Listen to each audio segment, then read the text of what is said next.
a suspected chemical attack on Syrian civilians last weekend, which Russia insists Britain was involved in staging and meters and directing, has developed into a volatile standoff between the West and Russia. Britain, the US and France seem poised to attack, but Russia has sought to protect Syrian dictator Bashar al-Assad, whose regime it has fought to prop up. After a series of increasingly bombastic claims, the Kremlin said on Friday it has proof the UK was directly involved in organizing this provocation, after the international community condemned the chemical attack in the Syrian town of Douma on Saturday. Theresa May has already won the backing of her cabinet, and Donald Trump has tweeted to warn Russia, "Missiles are coming." After 7 years of conflict, the world is watching Syria like never before. Where do key world leaders stand? PA Wire, PA Images. Theresa May and Donald Trump have agreed that the suspected chemical attack in Syria must not go unchallenged. Humanitarian workers and medics said that dozens of people died after bombs filled with toxic chemicals were dropped on the Syrian town of Douma on Saturday.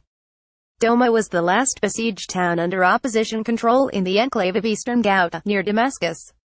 According to reports, about 500 people were treated at Syrian health facilities with signs and symptoms consistent with exposure to toxic chemicals. Following the attack, international relations have been simmering for days since the alleged chemical attack, with Theresa May and Donald Trump agreeing the actions must not go unchallenged. On Thursday, May won the backing of the cabinet to take action against Assad, and with Trump agreed a need to deter the further use of chemical weapons by the Assad regime, and that they would work closely together on the international response. Sana Reuters. Syria's President Bashar al-Assad, Jeremy Corbyn, has accused the government of waiting for instructions from Trump on what to do. Things began to escalate on Tuesday when Trump warned in a tweet that missiles will be coming to Syria, adding, "Get ready, Russia, you shouldn't be partners with a gas-killing animal who kills his people and enjoys it."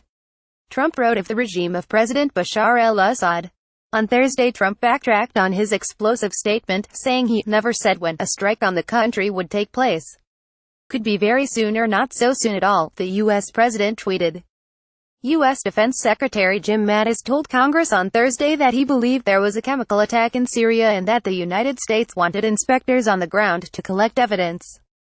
Mattis also accused Russia of being complicit in Syria's retention of chemical weapons, despite a 2013 agreement requiring Syria to abandon them, a deal which Moscow helped broker.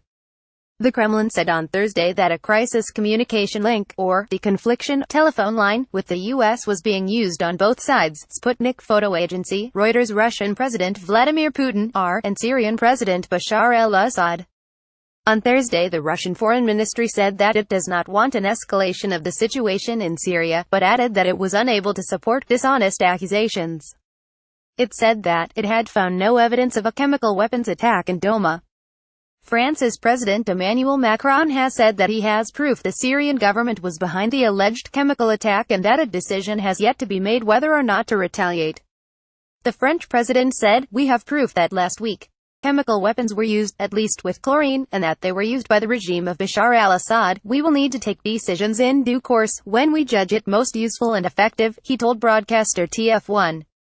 Maria Zakharova, spokeswoman for the Russia Foreign Ministry, said threats by the U.S. and France were a violation of the UN Charter, and that an Israeli airstrike on Saturday had worsened stability in Syria. The Syrian civil war has been raging for 7 years, devastating and displacing millions of people.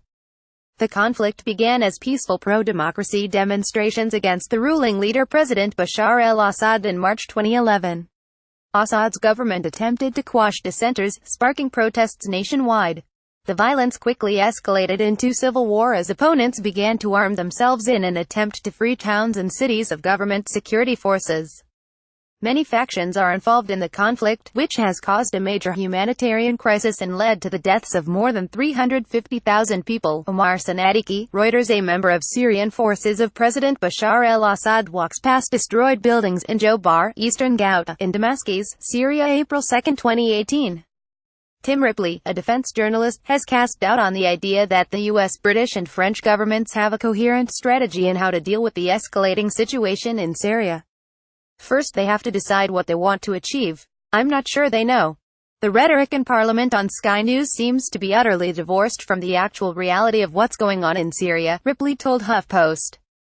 Within Syria, there are 12 major airfields with 200 hardened aircraft shelters, Ripley said, plus between 50 and 60 underground command posts and bunkers. That's quite a big job, Ripley said.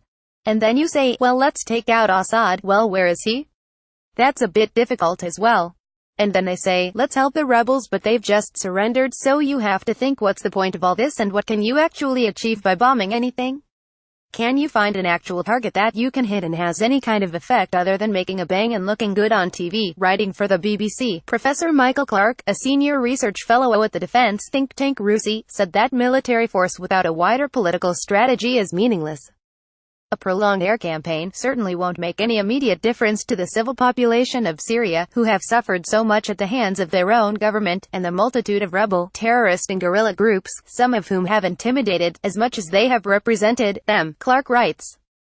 And President Assad is unlikely to relent in his determination to consolidate his hold on the country. Experts have also pointed out that the Syrian regime has been given ample time to prepare for any incoming military offenses, so the question over how effective they would be remains. A new map from the study of war shows how the long lead up to a possible Syria strike has given the Syrians, Russians and Iranians plenty of time to prepare. They've relocated their aircraft, put ships to sea and deployed air defenses. Pic.twitter.com/Ikachulk Dave Brown, at Dave_Brown24, April 13, 2018. In April last year, the U.S. launched its first direct military action against Assad in response to the Syrian government's use of chemical weapons. Ripley questioned how effective this strategy was, adding a strike by the U.S. last year achieved little. Trump fired off a load of missiles at an airbase in the desert and they told everybody to leave before they fired them so they wouldn't get killed, and they made lots of holes and everybody got very excited, but it didn't actually change the price of eggs in Syria, he said. Matthew Bulig, research fellow at Chatham House's Russia in Eurasia program, said that Russia is trying to reposition itself from the role of a warmonger to peacemaker. The Kremlin is trying to position itself at the center of any sort of resolution in Syria that would be understood and done through Russian terms, Bulig told HuffPost. There is very little Russia can do to stop the strikes, whether it is on a purely diplomatic strategy or also on the military front. It is not as if Russia would start shooting down any incoming missile strikes from the United States or the UK or any major member for that matter. That would completely change the logic, strategy and the rhetoric that Russia is using.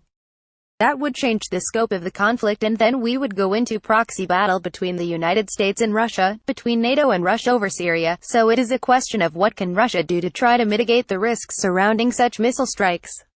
Could this trigger a new world war? There is speculation that world leaders' reactions to Syria could escalate at such a rate as to spark another major international conflict. Experts are divided over whether this is the case. Matthew Bulig is doubtful that Putin would target the U.S. military, believing there is very little that Russia could do. I don't believe that Russia would ever target U.S. interests directly on the ground, whether it is in Syria, outside Syria, Bulig said. World War III, if it ever is triggered, it will not break out because of Syria. But he said that Syria was being used by multiple sides as a testing ground for avoiding extrapolation or avoiding any military incidents from degenerating into full-scale conflict. Ripley believes that the Kremlin might retaliate if missiles are fired at Syria. Ripley said, the Russians might shoot back, which gives another level of complication and make you wonder why you would want to target Syria. This is not an option that has any easy outcomes to achieve any kind of effect. He added the Russians could shoot down our planes, sink our ships and fire cruise missiles at our bases. That's war. He continued, if we shoot their planes down, sink their ships and fire cruise missiles at their bases, they'll invade Estonia and capture our soldiers. This is not going to be a rerun of all the wars we fought in the last 25 years. We now have an enemy who can fight back at a strategic and global level.